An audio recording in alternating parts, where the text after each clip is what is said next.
Imagine waking up to news that sounds like science fiction. China is unveiling transportation technology that seems straight out of the Jetsons, and the United States is caught off guard. High-speed bullet trains are streaking across China faster than commercial airplanes can cruise. Gigantic cargo ships are gliding through the water powered by electricity, not diesel, quietly, cleanly, almost like oversized Tesla vehicles at sea. Taxis without drivers are prowling city streets, and flying taxis buzz above city skylines, as if the future just couldn't wait. It's not a Hollywood movie or some distant future scenario. It's happening right now on the other side of the world. Each new Chinese innovation is like a plot twist in a thriller, leaving American onlookers doing double takes. From lightning-fast rails and self-driving cars to drone delivery swarms and hypersonic aircraft, China's new generation of transport tech is advancing at a pace that's sending shockwaves through the American public and its leaders. This one-sided surge of innovation is building suspense like a blockbuster film, one where the US is realizing it might be playing catch-up. How did we go from leading the world in the race to the future to suddenly feeling like we're stuck in the slow lane? Stay tuned because in this video we're uncovering the jaw-dropping new transportation projects China has launched and plans to launch that are challenging the status quo. By the end, you might just be rethinking everything you know about the future of travel and America's place in it. Don't blink, you might miss the next big reveal. High-speed rail. A bullet train revolution.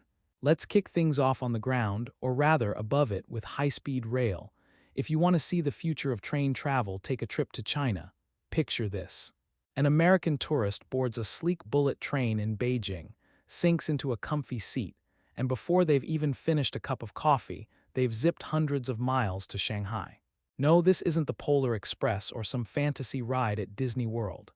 This is real life in China, where high-speed trains routinely cruise at 217 miles per hour, 350 km/h, connecting cities at breakneck speed. It's so fast that if you blink, you might miss a whole town whizzing by. Meanwhile, back in the States, we're still puttering along on Amtrak, where a good day means hitting 80 mph and arriving only a little late. The contrast is almost comic. China's high-speed rail network is nothing short of a modern marvel. In just over a decade, they've built over 30,000 miles of high-speed railway lines. Yes, you heard that right, 30,000 miles. That's enough track to wrap around the entire Earth and then some. Imagine a ribbon of steel stretching from New York to Los Angeles 10 times over. That's how much high-speed rail China has laid down. And these aren't just straight lines connecting big dots on the map. They weave through mountains, across giant bridges, and even under the sea in some places. It's as if no obstacle is too big. Mountains are drilled with long tunnels, valleys are spanned with viaducts towering like something out of a mission. Impossible set piece, all to keep those tracks flat and fast. The results. Travel that used to take a day by conventional train or a tedious flight now takes just a few hours. Beijing to Shanghai is roughly the same distance as New York to Atlanta. In the US, a trip like that by rail would be unthinkable. You'd probably fly or endure a luang drive. In China, you can hop on a morning bullet train in Beijing and be in downtown Shanghai by lunchtime, smooth as silk. No crowded airport security lines, no turbulence, just a quiet whoosh of countryside, city, countryside, city. It's so smooth you can balance a coin on its edge on the tray table, and it won't topple over, even at 200 plus mph. Try doing that on an American train rattling along old tracks. To understand how we got here, a little backstory. China launched its first true high-speed railway in 2008, right before the Beijing Olympics, connecting Beijing and Tianjin. It was a bold move, with trains designed to run at 217 mph. Skeptics wondered if they could pull it off. Not only did they pull it off, they never hit the brakes on expansion. By the 2010s, high-speed lines were unfurling across the country faster than you could say all aboard. It became a national priority.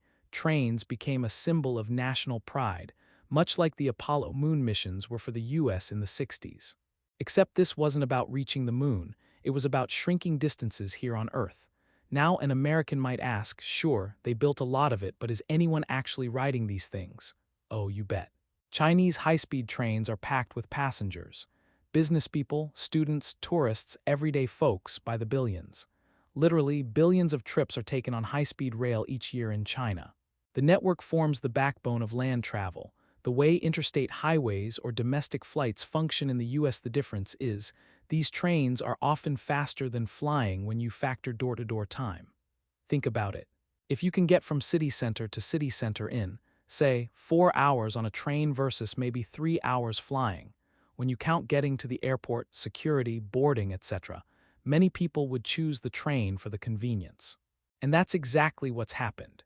It's not unusual for someone to live in one city and commute to work in another via high-speed rail, something almost unheard of in the US, where commuting from another city typically means a grueling drive or a gamble on a delayed flight.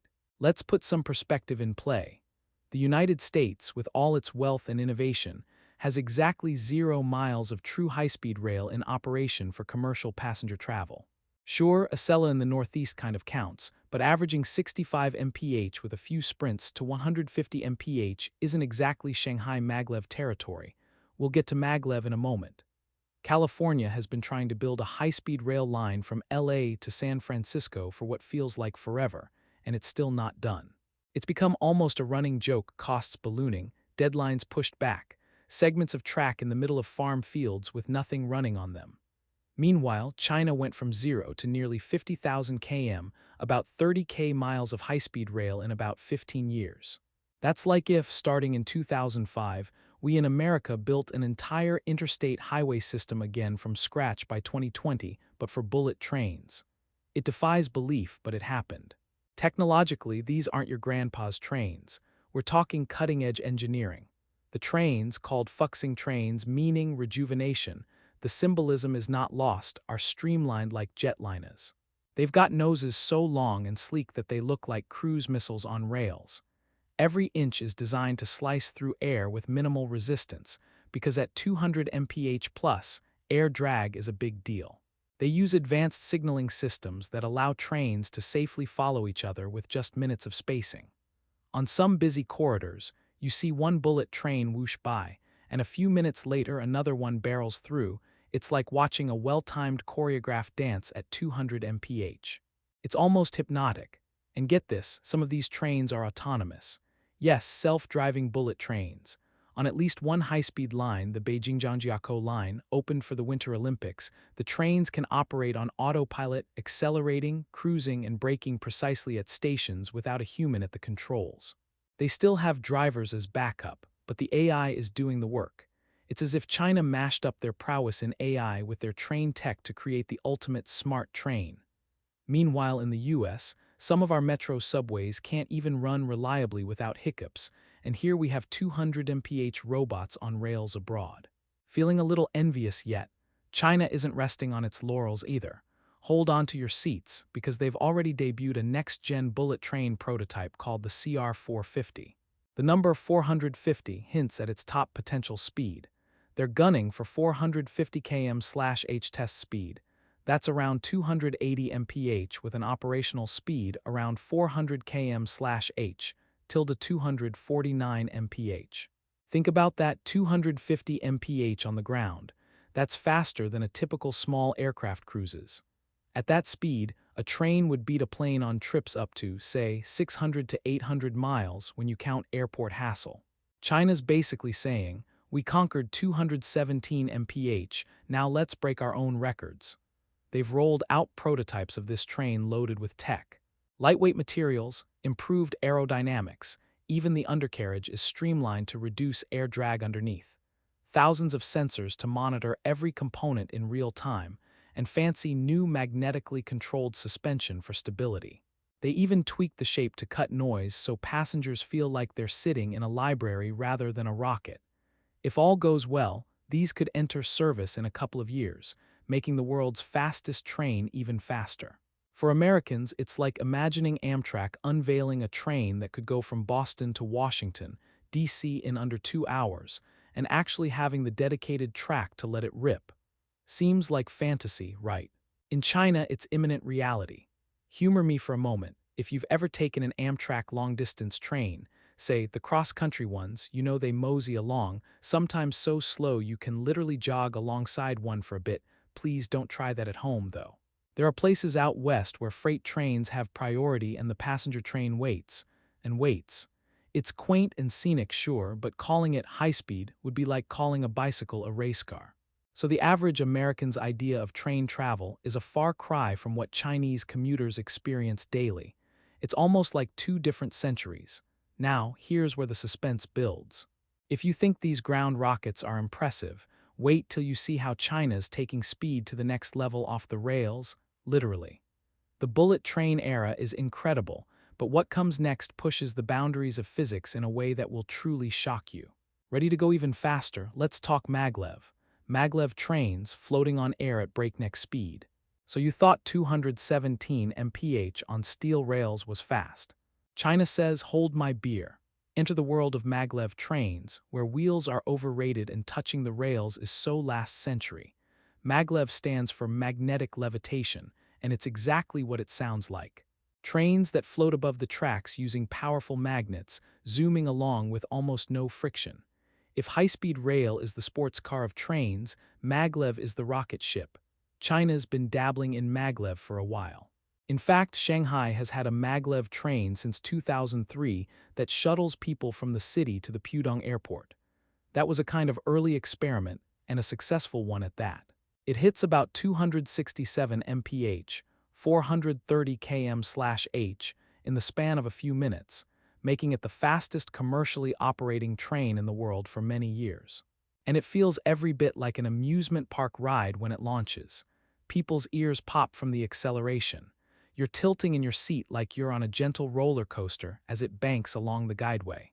This thing has been zipping for 2 decades, while most Americans have never even heard of it. I mean, can you imagine stepping off a 15-hour flight from LA to Shanghai, a bit jet-lagged, then hopping on a train that blasts you to downtown at nearly 270 mph? Welcome to China, but that airport maglev was just the beginning, a sort of appetizer. The main course is coming up, a new generation of Chinese maglevs designed to push 600 km/h, 373 mph or more. Yes, nearly 400 mph on the ground. At that velocity, you're closing in on the speed of a typical passenger jet at cruise altitude. China unveiled a prototype of this 600 km/h maglev train recently, and it's painted in a bold blue-silver livery that almost says, "Out of my way, I'm the fastest thing on Earth." Testing is underway, and they've built trial tracks to refine the tech. The plan is that within a few years, these magnet-propelled bullets will connect major city pairs. Imagine going from Guangzhou to Shanghai. That's like going from Miami to New York in distance in just a couple of hours by train. It almost defies common sense.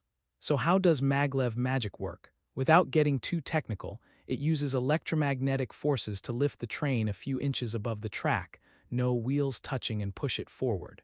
Think of when you played with magnets as a kid. North poles repel north poles. Now put a giant magnet on the train and one on the track. They push away from each other so the train levitates. Another set of magnets pulls it forward down the line. With no wheels grinding on rails, you eliminate friction and can achieve insane speeds as long as you control for air resistance and have a smooth path. The ride is whisper quiet and butter smooth. You're gliding on a magnetic cushion of air. The only noise is wind, and even that is minimized with aerodynamic designs that look straight out of a NASA wind tunnel. China's engineers are fine-tuning everything. The shape of the train's nose to reduce sonic booms when entering tunnels, superconducting magnets that can create stronger lift with less power, and highly secure guideways so that even at 600 km/h the safety is rock solid. They're also experimenting with using low vacuum tubes to reduce air drag, which we'll get into in the Hyperloop section coming up.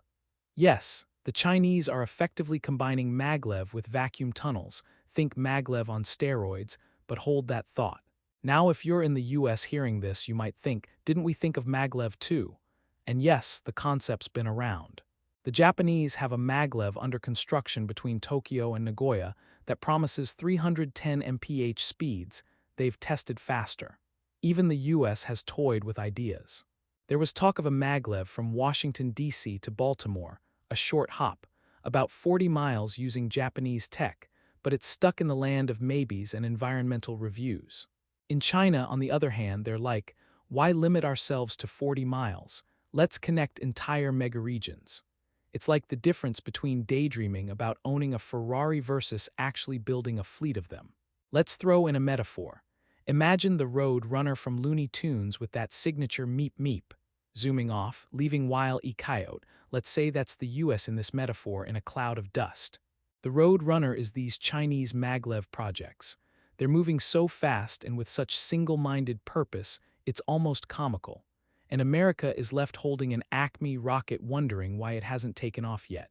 What's particularly shocking is how matter-of-fact these developments are in Chinese media. They talk about building a 600 km/h maglev line like we would talk about adding an extra carpool lane on I-5. In the US, if we even breathe the word maglev, it becomes a huge news item and then nothing happens for a decade. In China, they're physically rolling the prototype out of the factory and saying, "We'll be deploying this soon, stay tuned." That is a wake-up call if there ever was one. Here's a kicker. China is considering maglev lines not just within its borders, but possibly connecting to other countries as part of the whole Belt and Road Initiative. There's long-term talk of connecting China to Europe via high-speed rail maglev hybrids over vast distances. Sounds crazy now, but so did sending a bullet train to Tibet. They opened a high-speed line in southwest China's mountains recently, proving they can tackle terrain, albeit not maglev yet in that case. The ambition is sky-high. And speaking of sky, you might be wondering, with trains this fast, are planes going to become obsolete for shorter routes? That might actually happen in China. Already, airlines have cut flights on routes well served by high-speed rail because people prefer the train. If maglev hits its stride, anything under 800 to 1,000 miles might just be a hop on the maglev scenario. Imagine the carbon emission savings and congestion relief, not to mention convenience. All right, let's not get too far ahead of ourselves. Maglevs are still in testing for that ultra-high speed, but the trajectory is set. And in case you're keeping score of shock factor, we're only 2 segments in and the US already looks like it's in slow motion compared to China's high-speed reality. But we're not done, not even close. We've done land, now let's talk sea, where China is changing the game in a domain that America has long dominated, shipping. Only this time, think electric. Yes, ships powered like giant battery-operated toys. It's time to board the futuristic cargo ships. Electric cargo ships, Tesla of the seas. When you picture a cargo ship, what comes to mind? Probably a gigantic vessel chugging along, burning dirty fuel oil, spewing a trail of black smoke as it carries thousands of containers filled with goods from overseas. It's an iconic image of global trade. And for a long time, the equation was simple. Big ship plus diesel engine equals ocean transport. Clean, green technology. That was a problem for cars and maybe trucks, but ships. They were just too huge, right? Well, enter China with a plot twist. All-electric cargo ships. Think of it as a Tesla, but the size of a container ship, silently hauling iPhones and refrigerators down a river without burning a drop of fossil fuel. It sounds a bit insane because how do you even power something that big on batteries? But the Chinese have done it, and the US is, frankly, watching with raised eyebrows and a little bit of jaw on the floor. One of the world's first and largest electric container ships slid into the water in China recently, and it's already in operation.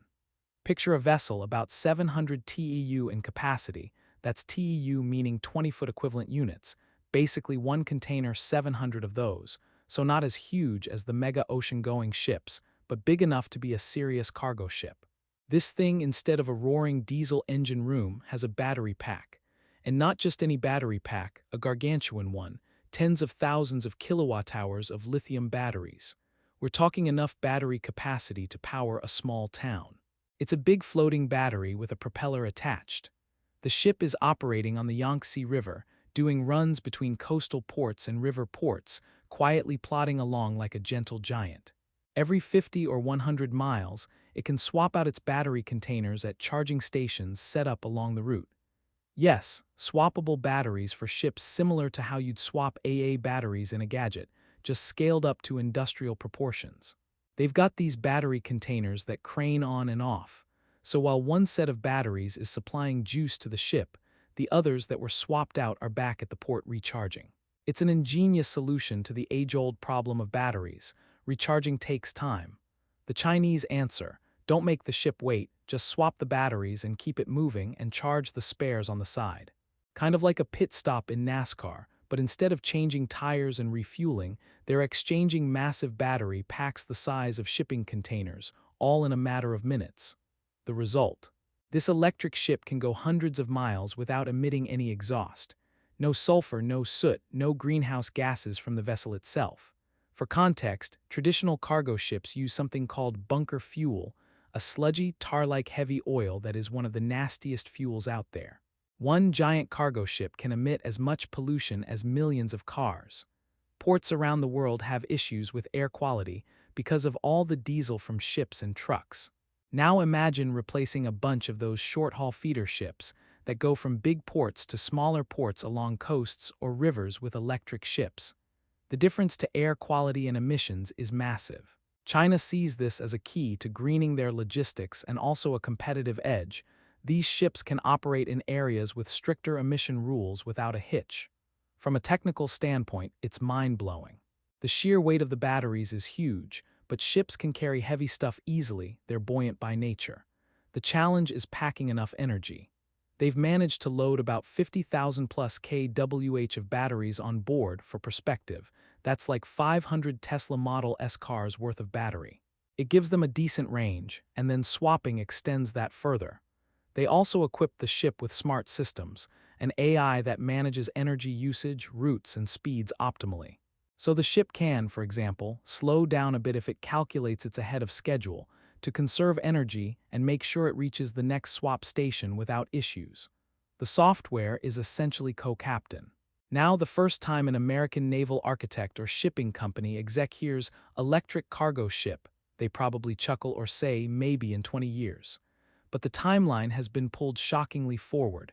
We're witnessing it now. It's as if China said, climate change, challenge accepted, and leapt over a whole generation of tech in one go. The US does have concepts for hybrid or electric ferries and such. Seattle's working on electrifying ferries, for instance, but a bona fide container ship that's 100% battery powered. That's a new ball game, and China threw the opening pitch. Let's not forget the humor in the situation. I like to imagine some old sea captain, maybe an American one who spent his life on oil-burning tankers, watching this quiet Chinese electric ship go by.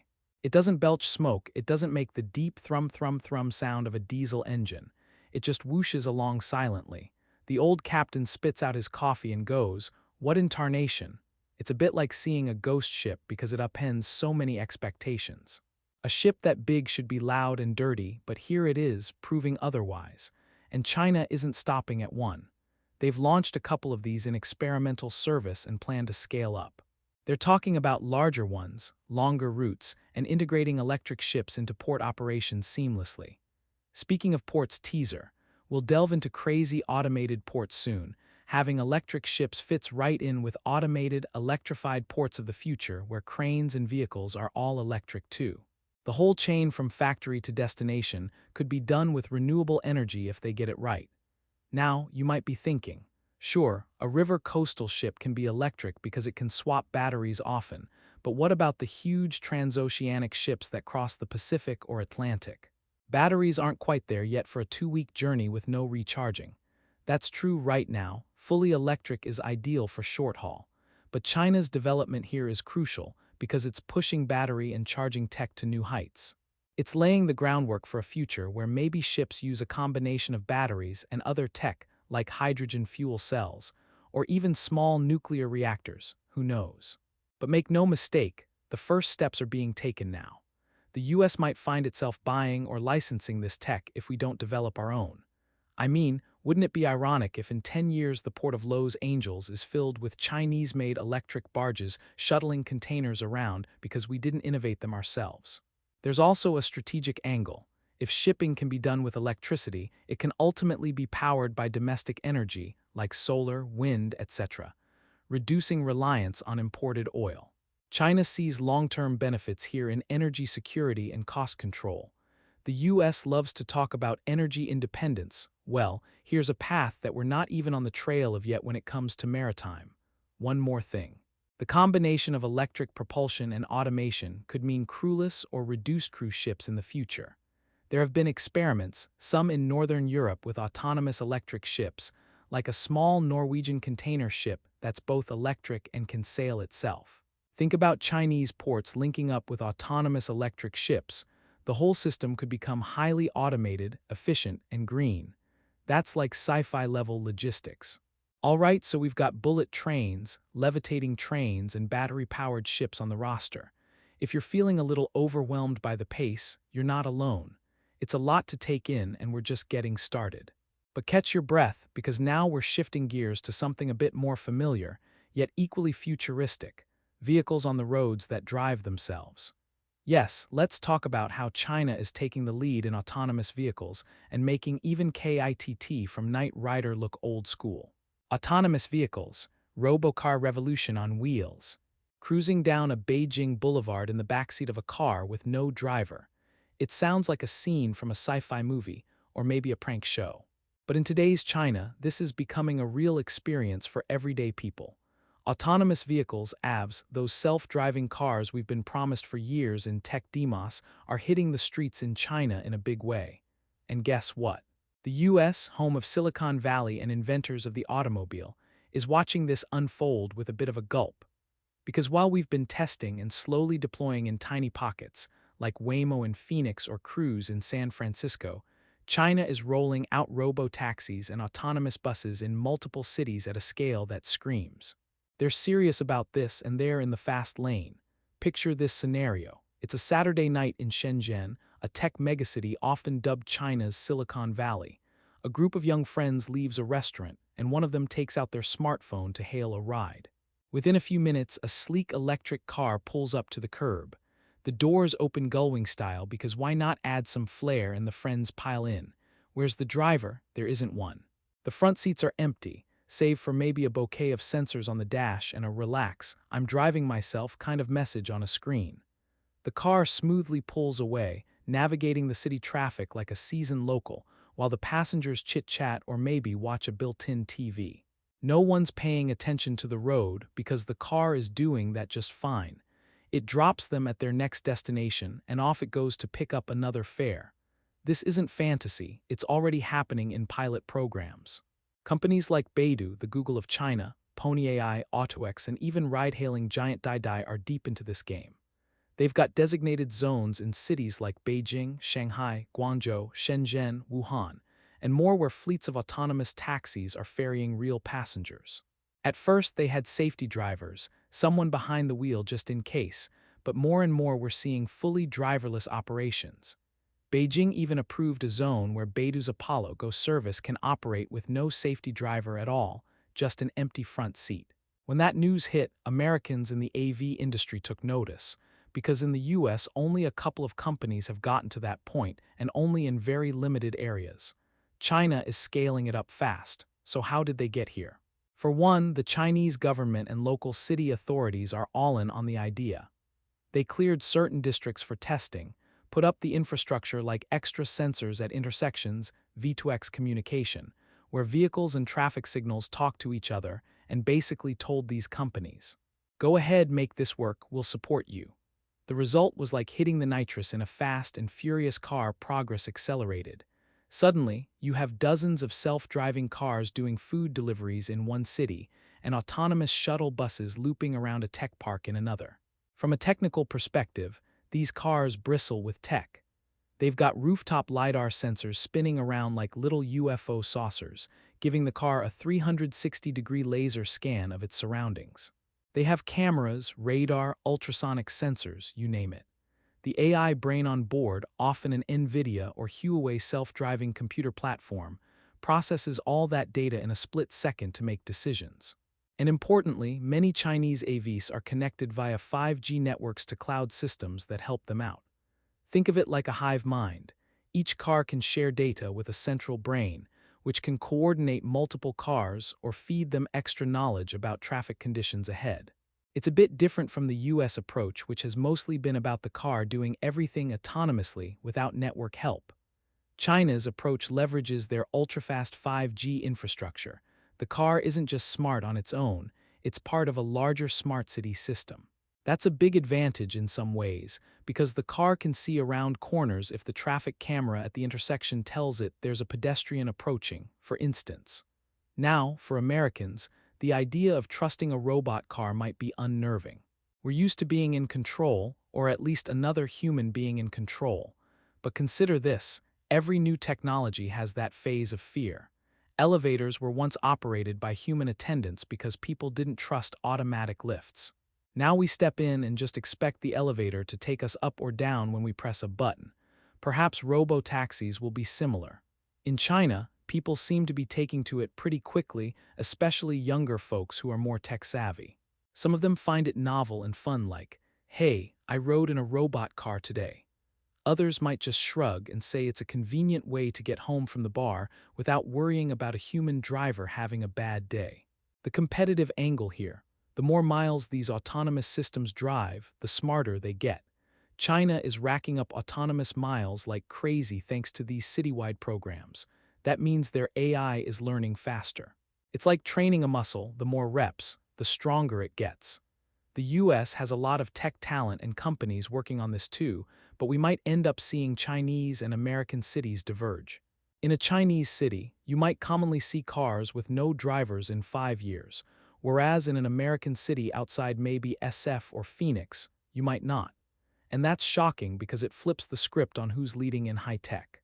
Culturally, Americans often pride themselves on our cars: the road trip, the car culture, Route 66, all that. Giving control to an AI is a bit of a psychological hurdle here. In China, car culture isn't quite as romanticized. Many people just want efficient transport in those mega cities where driving yourself can be a nightmare of traffic jams.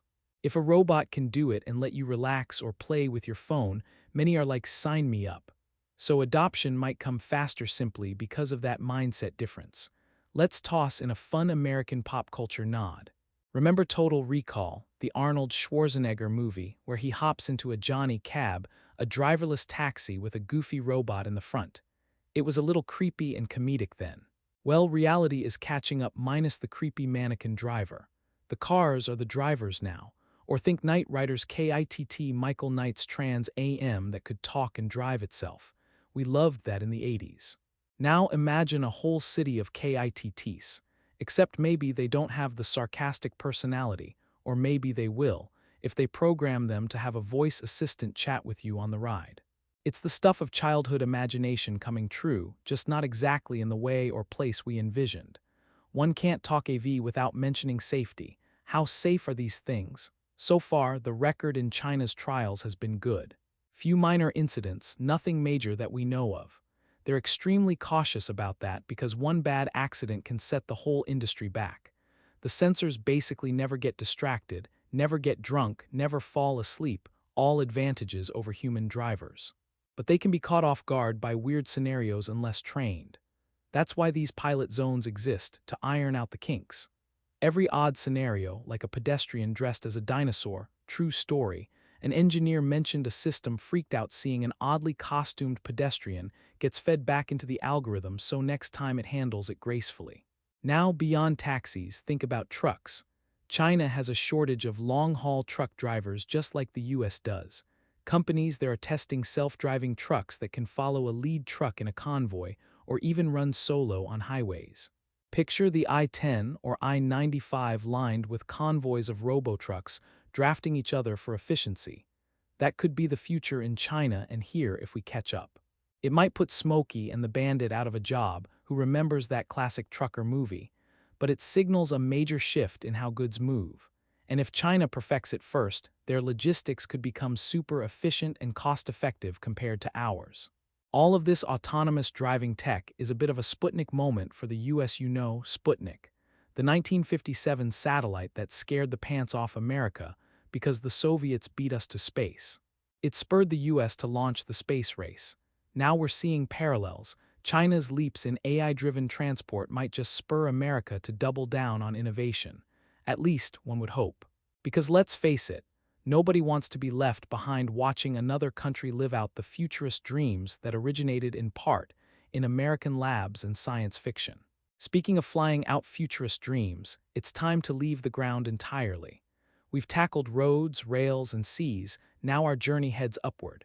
Cue the dramatic music and maybe a mental image of the Jetsons' flying car or Doc Brown's DeLorean lifting off in Back to the Future. Because urban air mobility fancy talk for flying cars or passenger drones is becoming a thing, and guess who's making it happen first? Hint, not the US, buckle up or rather strap in for the next segment. Urban air mobility. Flying taxis take off. Roads, where we're going, we don't need roads. That iconic line from Back to the Future could very well be the mantra in modern China, where the concept of flying taxis, once a staple of sci-fi and futuristic cartoons like the Jetsons, is literally taking off. Yes, urban air mobility which means using small, electric, drone-like aircraft to ferry people across cities, is no longer a fantasy. It's happening, and once again, China is racing ahead while the US is still drafting plans and running small tests. The idea of hopping into a drone to skip the traffic below is enough to make any American both excited and a tad jealous. Let's set the scene. Guangzhou, a bustling metropolis in southern China. It's rush hour, the highways are jam-packed in their usual Carmageddon, and down below people are packed like sardines on the subway. But up above, something different is happening. On the roof of a building or a specially designed vertiport, that's like a mini airport for vertical takeoff and landing craft, a sleek white two-seater flying pod sits, its multiple rotors whirring quietly like a giant high-tech hummingbird. A commuter steps in, there's no pilot, just a comfy seat and a screen with a map. They buckle up, perhaps feeling a mix of thrill and nerves. With a gentle lurch, the craft lifts straight up into the air, then buzzes forward, soaring above the congested streets at a few hundred meters altitude. Within minutes, it lands on another pad across town. The commuter steps out, bypassing what would have been an hour stuck in traffic, all thanks to their friendly neighborhood autonomous air taxi. This isn't a Pixar movie or some Elon Musk fever dream. Chinese company EHang and others have been developing these passenger drones and conducting test flights with passengers for the past few years. EHang's model, the A216, is a sort of oversized drone. It's got 16 rotors on a frame around a small cabin that fits 2 people. It looks a bit like if you took a helicopter, shrunk it, and replaced the single rotor with a bunch of small ones. It's fully electric and fully autonomous, though you can override controls in an emergency. The idea is to pre-program the route, and the drone's onboard computer and sensors do the rest, in communication with an air traffic control system just for drones. China has been remarkable in actually green-lighting test flights of these things in multiple cities. They've done hundreds of trial flights, some with dummies, many with real people, often the company's own engineers or executives as willing guinea pigs, but also some local officials and journalists. The Civil Aviation Administration of China, their FAA equivalent, has been surprisingly proactive. They granted EHang a type of certification or trial permit to start commercial operations in certain areas. That means we are at the cusp of seeing actual flying taxi services, possibly first in China, before anywhere else in the world. The company's goal is to integrate these into transportation networks. So you might, for example, go to a vertiport at the top of a parking garage, scan a QR code to book a flight, and a drone will come pick you up and hop you over to another part of the city or maybe to the airport. Meanwhile, in the US, we have plenty of companies, Joby, Archer, etc., working on similar eVTOL electric vertical takeoff and landing vehicles. But the regulatory environment is cautious. We might see limited operations in the late 2020s, perhaps in Los Angeles or Miami, but the scale at which China is moving suggests they'll have regular people flying in these things perhaps a bit sooner. And that's another shock to the American ego, the idea that flying cars, which have been a pop culture dream here for decades, could become an everyday reality first in China. Let's talk technical for a sec. These passenger drones typically fly at around 100 to 150 km/h, 60 to 90 mph, and have a range of maybe 20 to 30 miles on current battery tech. They're meant for short hops, not long journeys. Essentially, they're airborne Ubers for crossing a city or going to a nearby suburb. They're loud up close, all those rotors make a whhhzzz noise, though much quieter than a helicopter thanks to smaller rotors and electric engines, but quieter at a distance and certainly no loud combustion engine noise. They produce no exhaust, which in smog-prone cities is a plus. They do need recharging after each flight or two, but quick-swap batteries or fast charging can keep them moving. Now safety, everyone's big question. What if the motors fail? These craft are built with lots of redundancy, many rotors, so if one or two fail, it can still land safely. Parachutes are typically not practical at low altitudes, but the idea is to have enough backup systems and robust engineering that they just don't fall out of the sky. China wouldn't be letting them fly if they thought they'd be plummeting onto city streets. Plus, initial operations will likely be in less dense corridors or over water, etc., just to mitigate risk. And they'll probably start with a trained pilot remotely monitoring or able to take over if needed, even if on board there's no pilot. Public reception in China seems cautiously optimistic. I saw a video of some citizens taking rides in an e-hang at a demo day. They were excited and a bit nervous, but came down grinning. It's the ultimate wow moment. I flew in a drone. That's a social media post you bet people will make. It's like being on the forefront of the future. Meanwhile, Americans are likely to share viral videos of Chinese drone taxis and go, "Whoa, is this real?" When do we get that? It spurs curiosity and a bit of FOMO, fear of missing out. Now let's throw in a relatable American metaphor. This is basically Uber meets Top Gun, okay, maybe not the fighter jets, but the idea of hopping into a personal craft. Or we could say it's as if you crossed a helicopter with a Tesla and gave it Jarvis, the AI from Iron Man, as a pilot. However we paint it, it's cool stuff. There's also a hint of James Bond here. In some Bond film or futuristic thriller, you might expect the billionaire villain or hero to escape in a personal vertical lift aircraft. Well, in China, that billionaire might just call an Uber that flies. One can't help but chuckle imagining the possible future. Are we going to have sky traffic jams? Will we need virtual sky lanes to manage all these flying pods? China's already thinking of that. Digital air corridors where these drones will fly to keep them separated and efficient. It's like air highways. And maybe air traffic control will become as common as traffic lights. Urban air mobility isn't just for people, by the way. These same technologies can be scaled up slightly for cargo drones delivering heavier loads, like medical supplies, or enabling rapid emergency response. Imagine a drone ambulance that can land on a rooftop to evacuate someone in a critical state, avoiding ground traffic entirely. China's exploring those too. In fact, some of their drone prototypes can carry a few hundred kilograms of cargo useful for delivering things to islands or across mountain areas quickly. So yeah, the future is up in the air literally. And if it arrives first in Chinese skies, that's going to be a bit of a Sputnik moment for sure. Americans will demand, hey, why don't we have flying taxis yet? We have the tech, what gives?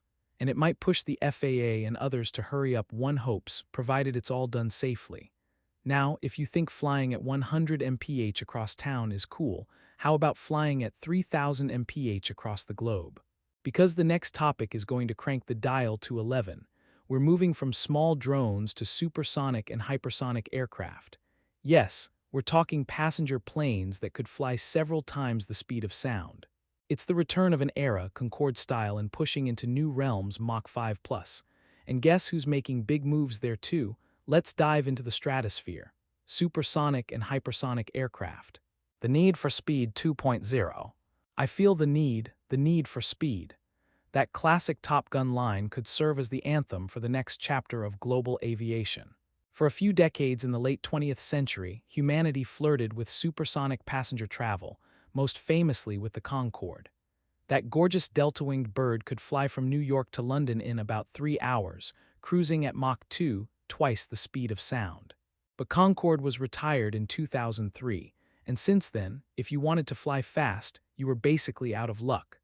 We've been stuck with subsonic airliners plodding along at 550 to 600 mph, making those long-haul flights a test of endurance and butt numbness. Plenty of us have daydreamed. When will we get back to supersonic travel? When will we zip across the Atlantic in an hour or two, or shoot across the Pacific without spending half a day in a tin can? The answer might be sooner than you think, and possibly thanks to Chinese innovation, with a dose of competitive spirit from others. China has been investing heavily in hypersonic technology, mostly in the military sphere, You've probably heard how they tested hypersonic missiles and glider vehicles that sent Pentagon folks into a tizzy. But that tech has potential civilian spin-offs. And Chinese researchers have openly talked about and even started prototyping hypersonic airliners, aircraft that could travel at Mach 5 or beyond, making a trip from, say, Beijing to New York a matter of a couple of hours. Mach 5, by the way, is about 3,800 mph. Hypersonic technically means Mach 5 and above.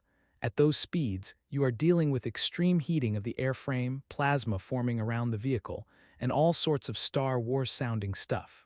It's no trivial matter, which is why no passenger plane has ever come close.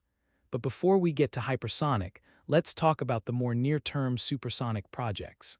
A Chinese startup, yes, they have startups like this too called Linkong Tianxing unveiled plans and prototypes for a supersonic business jet or airliner. They showed off a prototype drone that can go Mach 4 plus as a test bed. Their aim is a passenger plane by 2030 that could maybe do Mach 2 to 3. The Chinese government is also funding research into advanced engines.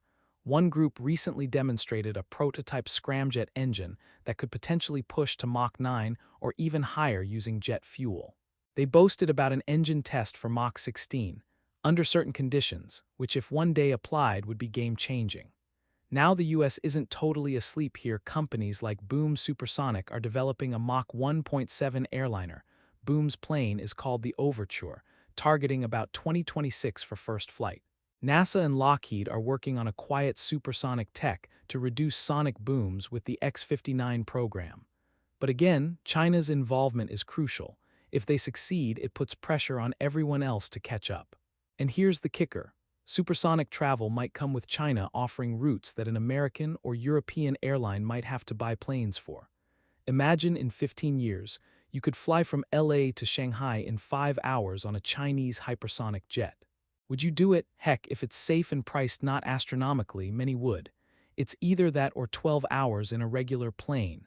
No contest for those who can afford the faster option. Let's break down what a hypersonic passenger experience might entail, just for fun. You arrive at a spaceplane-looking craft sitting on the runway. It might even need a rocket boost to get to altitude or some exotic combined-cycle engine to accelerate to Mach 5. You strap in, probably pretty snugly like an astronaut. Takeoff might feel more like a rocket launch at first, a big push as the plane breaks the sound barrier and beyond. There might be some shaking and loud engine noise initially, but once at cruise at super high altitude, it's eerily smooth and quiet. You're flying at the edge of the atmosphere, looking out at the sky that's darkening to black overhead and the curvature of Earth visible at the horizon. Yes, hypersonic planes would likely go up to near space, 100,000 plus feet, to minimize air resistance. You get a suborbital view for the price of a first-class ticket, okay, probably a very expensive first-class ticket, at least at first. And then you descend and land, perhaps on the other side of the world, before your watch even had much chance to tick. It's the kind of travel experience our parents or grandparents were promised by popular science magazines in the 1960s but never quite materialized. Now in the 2020s, thanks to leaps in material science, new alloys, heat-resistant ceramics, etc., computing for stability and control at crazy speeds, and engine tech, it's inching closer. The Chinese see an opportunity to leapfrog here, to not just build what the West once did Concorde, but to go beyond it, to one-up the West's aviation crown jewels. Remember, aviation historically has been a field of American and European dominance. Boeing, Airbus, fighter jets, stealth bombers, that's mostly US and a bit of Europe-Russia. China was an also-ran until recently. But they've now made their own commercial airliner, the C919, a normal subsonic plane like a 737 A320 equivalent. They've got cutting-edge drones and some advanced military jets. The next prestige project, something like a Concorde 2.0. It's a prestige thing, but also practical if they can run routes over the vast distances of the Asia-Pacific. Here's an intriguing quote that might resonate. People used to say, the sun never sets on the British Empire, and they built railroads and ships to connect it. In a globalized world, you might say, the sun never sets on global business, and whoever can zip around the globe fastest holds an edge. There's definitely a national pride element in having the fastest plane. The US had the SR-71 Blackbird Recon jet, which still holds some speed records at around Mach 3 plus. That was military and no passengers, just two pilots in spacesuits.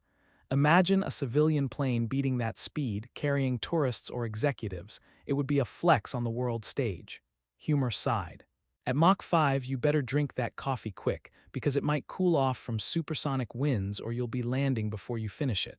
Or, flight attendants, prepare for arrival, wait, we just took off 90 minutes ago. That could be reality. You take off from San Francisco at 8 a.m. and land in Beijing at 10 a.m. the next day local time, but you were only in the air for a few hours. Time zones will play tricks on you. Jet lag might actually be worse in some ways because you cross so fast, or maybe better, since you won't be so exhausted from a long flight. One challenge for hypersonic travel is the sonic boom over land. Can't go supersonic over populated areas without huge booms and fuel engine efficiency. The Chinese have an advantage in that many of their overland routes are large and maybe less populated areas where booms are less problematic, or they can plan mostly over ocean routes. Also, if they perfect quiet boom tech or choose routes carefully, that helps. Now, we shouldn't expect to book a hypersonic ticket next year. This is more mid to late 2030s stuff for widespread, maybe earlier for a few prototypes. But the fact that work is actively happening and even testing prototypes in China means it's not just theoretical. It's like watching a long-dormant race car engine starting to rev again. After Concorde, people thought, well, that was cool but not sustainable. Now new designs with better tech might make it sustainable, maybe not cheap, but at least not money-losing. And it won't just be one Concorde flying a day. It could be a fleet of faster-than-sound jets crisscrossing continents. The US reaction. If China pulls ahead here, you can bet it will trigger either competition or collaboration. Perhaps Boeing gets spurred to partner with NASA on a faster design, or maybe global companies partner. It's possible a Chinese supersonic plane might have international partners, who knows? But the storyline we're focusing on is one-sided narrative. US watchers are astonished and a bit perturbed. All right, while our heads are still in the clouds or above them, let's bring this discussion back to Earth, or rather, under the Earth through a tube. Because there's another futuristic mode that's half train, half spaceship, the hyperloop-like systems. And guess what? China's on that too. Hyperloop-style systems, rockets on rails in a vacuum. If you thought bullet trains and maglev were wild, allow me to introduce you to something that sounds like it was cooked up in a futuristic lab. Vacuum tube trains, commonly known as hyperloop, a term popularized by Elon Musk. The basic idea: shoot passenger or cargo pods through a tube from which most of the air has been sucked out, so there's virtually no air resistance. Combine that with maglev so there's no friction, and you've got vehicles that can travel at airplane-like speeds on the ground, maybe even faster. We're talking potential speeds of 600, 700, up to 1000 km/h, 620 mph or more. In theory, even up to 4000 km/h, 2500 mph, if you got a near-total vacuum and went crazy with the tech. That's hypersonic territory. Essentially, you get the speed of a jet, the convenience of a train, and it all runs on electricity. A lot of Americans heard about Hyperloop around 2013 when Musk published a white paper on it. Since then, we've seen a few test tracks. Virgin Hyperloop built a 500m track and did some small-scale tests in Nevada, but progress is slow. Well, leave it to China to take that concept and turn on the afterburners. Chinese companies and research institutes dove into this idea and are now testing what they often call high-speed maglev in a vacuum, or specific project names like T-Flight. They built a test facility, including a 2-kilometer-long vacuum tube track in a place called Datong, Shanxi Province. Recently, they ran a test where a maglev vehicle inside this tube hit a speed that broke previous maglev records.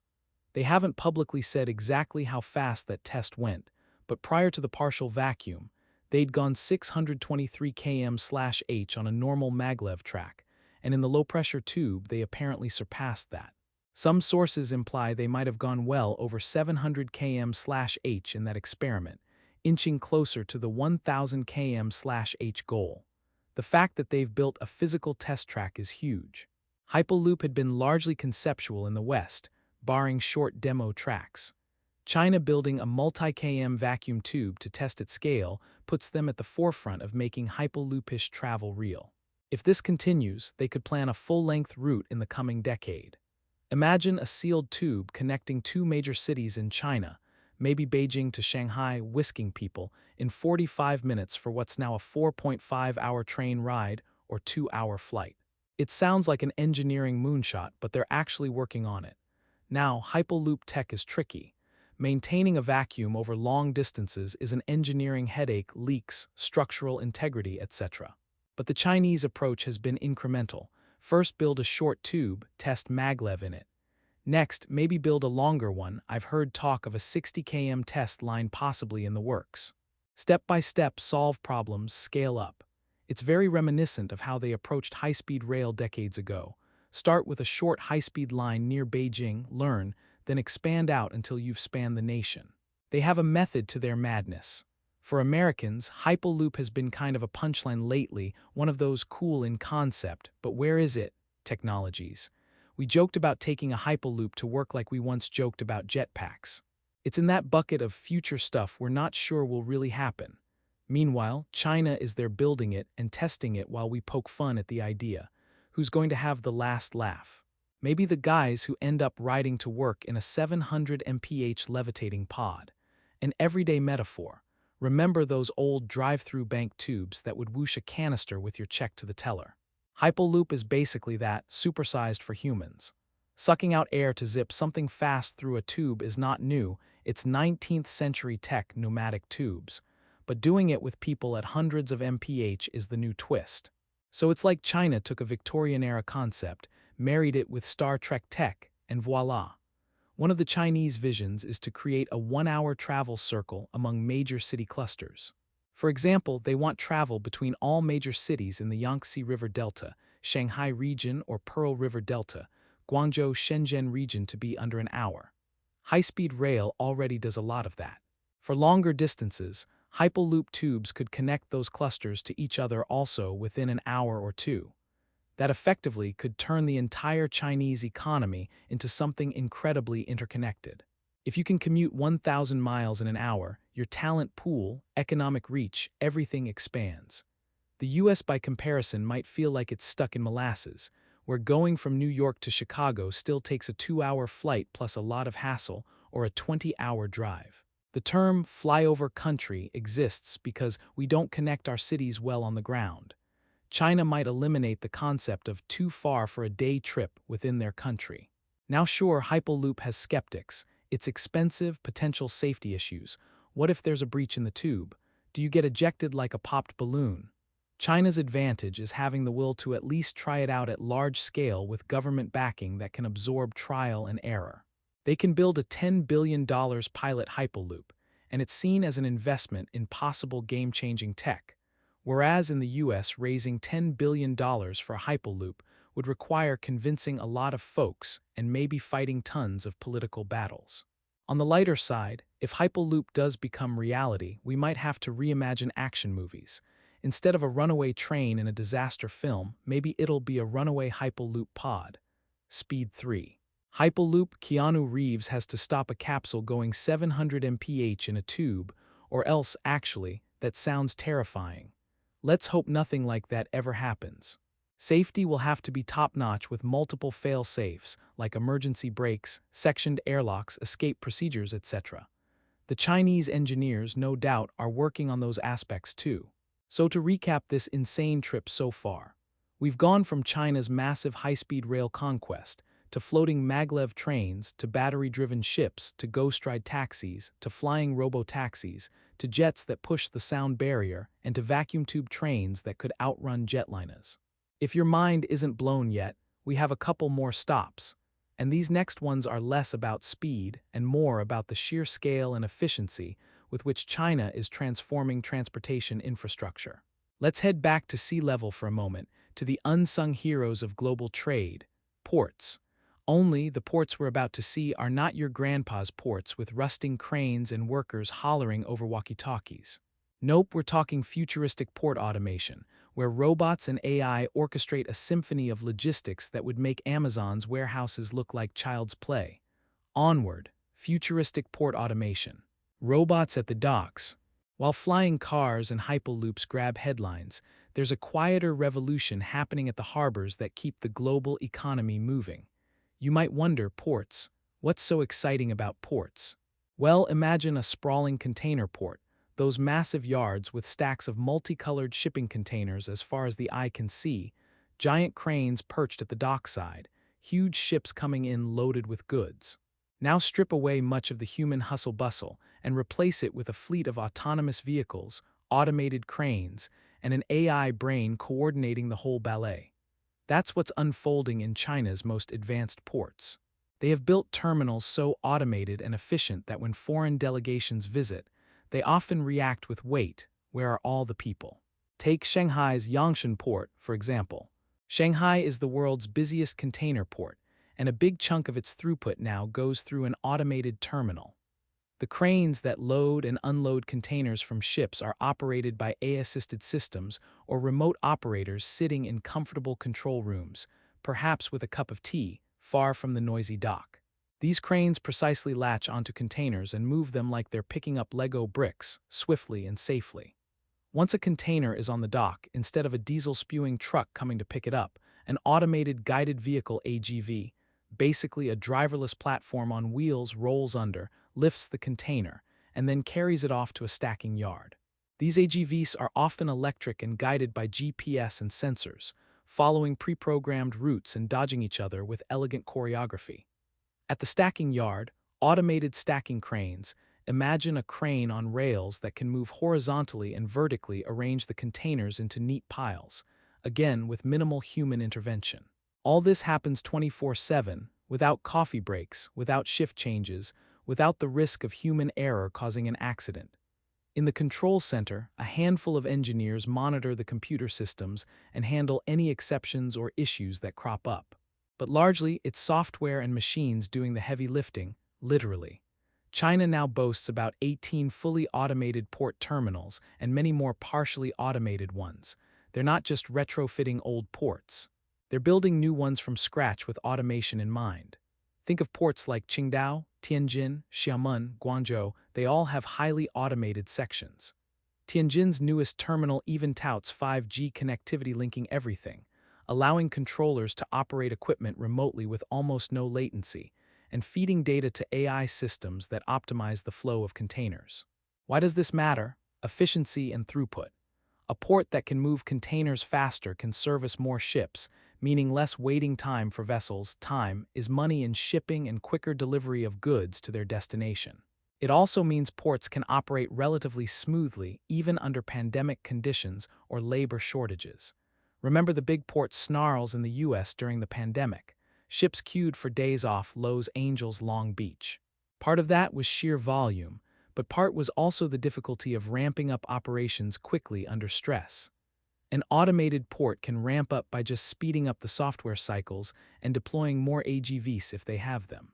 Humans, of course, can't instantly multiply or work 24 hours without rest, but robots don't mind an extra shift. China's port efficiency is already top-ranked globally. A World Bank study on container port performance had none of the US ports in the top tier, whereas multiple Chinese ports were stars.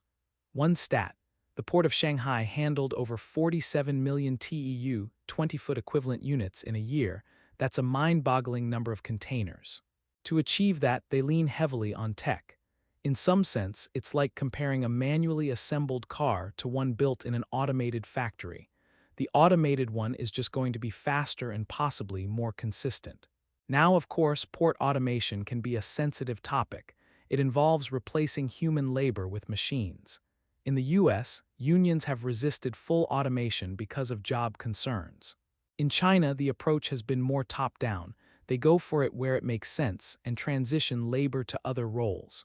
It's a competitive advantage they're seizing, and ironically, by the time others catch up, China will have refined these systems through multiple generations.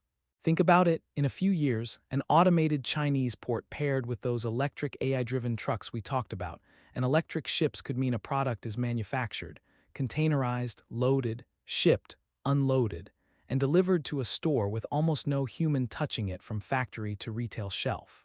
That's like the holy grail of logistics efficiency. A widget made in a factory in inland China could be in a Walmart in Kansas before you know it, moved by a seamless chain of robots and algorithms. It's almost scary and certainly a challenge to anyone trying to compete without similar automation. From a pop culture angle, it's a bit like the droid factory scene in Star Wars Episode II, if you recall the robots assembling robots. Or imagine the sorting system in Santa's North Pole operation, but run by Terminator-level precision machines. Okay, maybe that's a strange mix of metaphors, but essentially it's a wonderland for industrial automation geeks. One could joke, the ports have become so automated that the seagulls are probably the only erratic moving things left. You might have a scenario where a stray cat wandering in the port is detected by sensors and an alert goes out, because it's such an unusual event in an otherwise perfectly controlled dance of machines. Another tidbit, not only hardware, but AI software is key. Chinese ports are using AI to predict which containers need to be moved next to optimize stacking, so you don't bury a container that needs to go out tomorrow under four others that aren't needed for a week, and to schedule maintenance of machinery proactively. They create a digital twin of the port, a virtual replica in the computer, where they simulate operations to find bottlenecks and then tweak the real port accordingly. With all that, perhaps it's no surprise that some call these advanced Chinese ports smart ports or intelligent ports. Meanwhile, many American ports still rely heavily on human-operated cranes and trucks lining up, often leading to inefficiencies like long truck queues and misplaced containers requiring extra moves. We've had some modernization, but nothing at the scale or coherence of what's happening over there. It might not be as sexy as a hypersonic plane, but port automation is hugely important for trade and the economy. If the US wants to remain economically competitive, eventually it has to adopt similar tech. But as of now, the gap is widening. Now, we've nearly covered the full spectrum. Land trains and cars, sea ships and ports, air drones and planes. There's one piece left that ties into everyday life even more directly, and that is drones delivering packages, forming a logistics web in the skies above cities and countryside. We touched on passenger drones earlier. Now let's focus on their little siblings that carry your online orders and take out food. This is something where the American public might actually have heard of trials, Amazon Prime Air, etc., but guess what? In China, it's already a part of life in some places. So without further ado, final stop, drone delivery systems. Drone-based logistics and delivery, when packages fly. Look up in the sky, it's a bird, it's a plane. Nope, it's your pizza and that gadget you ordered online, strapped to a flying drone. If this sounds like the result of a child mashing together their toy helicopter and a lunch box, think again. Drone-based logistics have moved from gimmick to reality in China, turning the mundane act of delivery into something that feels like living in a sci-fi novel. And here in the US, while we do have some pilot programs and plenty of YouTube videos of drone delivery tests, the scale and normalization of it in parts of China would definitely make our jaws drop a bit.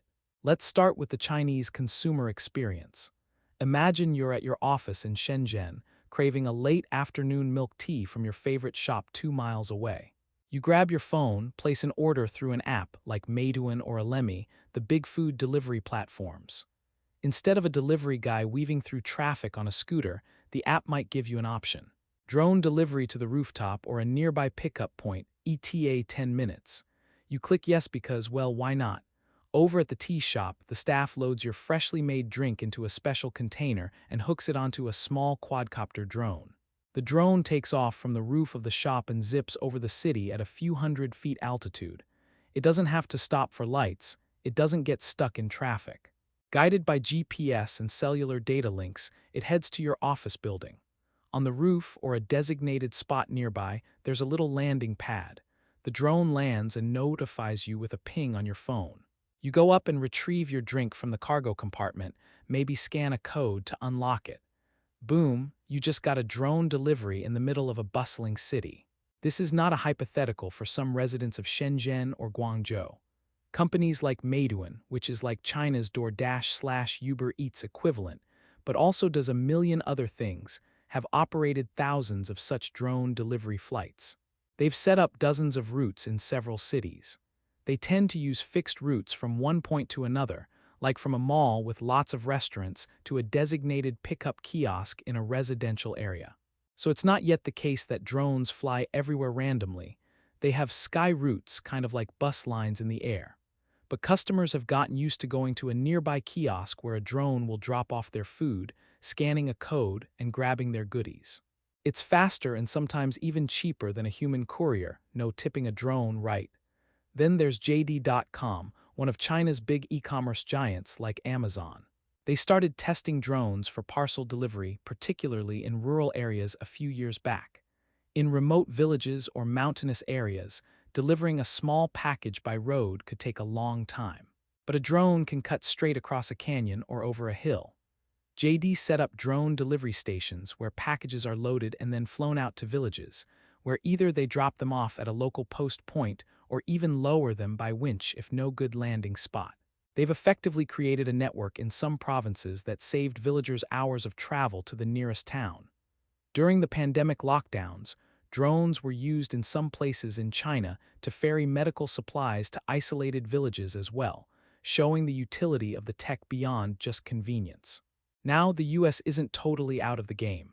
We have Wing, owned by Google's parent Alphabet, making thousands of deliveries in test markets like parts of Virginia and Texas, and Amazon is very slowly rolling out trial deliveries in a couple of locations. But again, the pattern emerges. China is doing it bigger, faster, and seemingly with more official support to integrate it into daily life. Their regulators have carved out drone corridors and given permissions in several cities. The FAA in the US, by contrast, has been extremely cautious, allowing only very limited trials due to safety and privacy concerns. So the result is an American might have heard about drone delivery for years but never actually seen one, whereas a Chinese consumer in a major city might have already gotten their Starbucks latte delivered by one. The spectacle of drone swarms in the sky is both awe-inspiring and a little dystopian if you have a vivid imagination. It's like a flock of mechanical carrier pigeons crisscrossing urban canyons. At night, some have blinking lights as required by aviation rules, so you might see little dots zipping above. In fact, there's a fun twist. China is known for those drone light shows, hundreds of drones flying in formation to make images in the sky for entertainment. So people are kinda used to drones doing fancy stuff overhead. Delivering a package is almost banal in comparison, right? Logistically, for the companies, using drones can save labor and time for certain deliveries. A 5-minute drone flight might replace a 30-minute bike ride. Over hundreds of orders a day, that adds up. Of course, not everything can be delivered by drone. Weight is a limitation. Most can carry maybe up to 5 to 10 pounds max, many just 2 to 3 pounds. Weather is an issue, high winds, heavy rain, though they design drones to handle moderate conditions. But for urgent, small items, it's a killer app. There's also a futuristic vision here.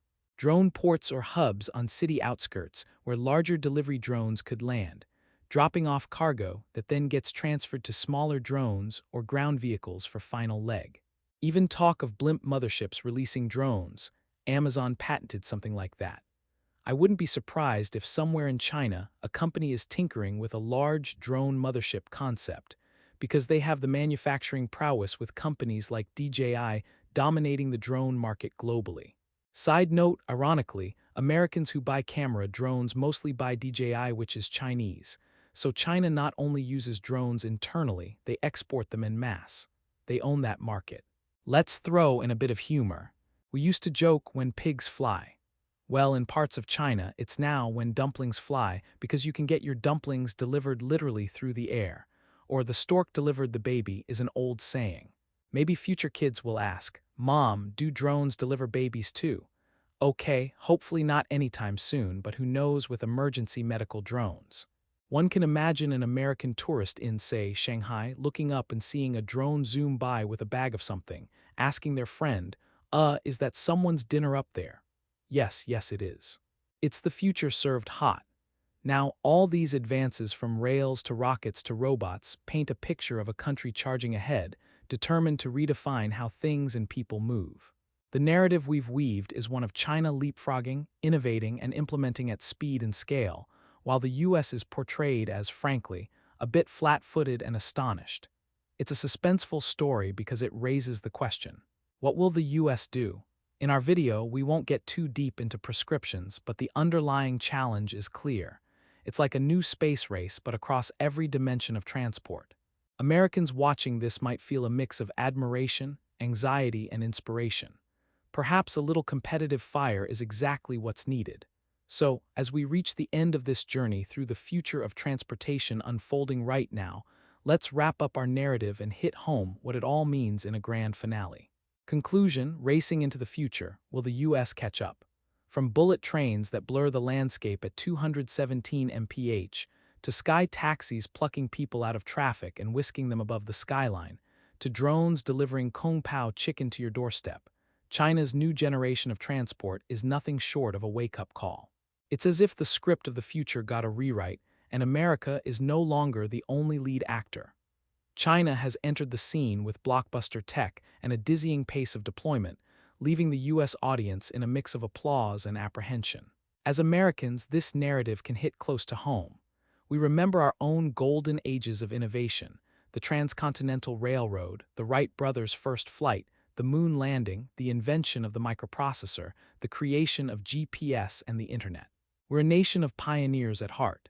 Yet, watching another country zoom ahead in so many transportation arenas feels like a Sputnik moment all over again.